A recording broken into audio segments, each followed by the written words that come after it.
So I'm here with BTCC driver Aron Smith.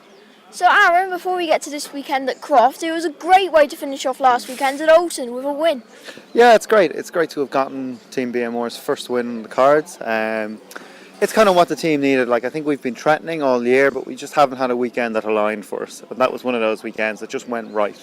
Yes, we were lucky to catch the reverse grid, but in those conditions, that's a much harder race to actually win because you have to adapt to the circuit on every lap. When it's wet and drying, each lap you can't drive the same, so you have to find the grippier parts, you have to cool down the tyres on the straight, and you have to drive with your head from start to finish in order to do a time. So it was a good one to win. It's also good for you to get a win over your teammate now. Yeah, that's a little bit sweet in fairness. I think a lot of people, even being honest, I think a lot of people expected Alan to be the first one to do it. So to come out and do that, to beat someone that's as world renowned as he is something that I can take to the grave with me. So yeah, it's great to get a result, but I wholly expect him to be, he'll be challenging for wins pretty soon.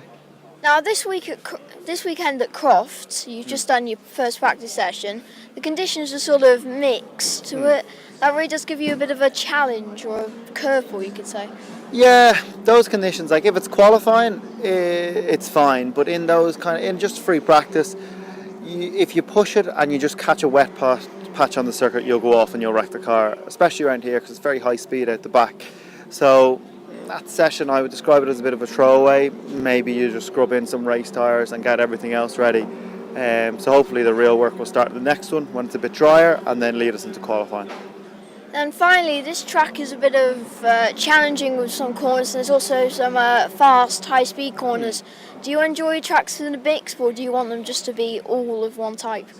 I do quite like the mix. When I first started racing, I used to hate all the slow-speed corners and that, but now I've grown to kind of love it, to be fair, because it's in the slow-speed corners that you can really feel the car and set it up. So once you've kind of got your head around what to do, it's quite rewarding when you can feel a car begin to work as you change a setup. So around here we've done 3 days of testing.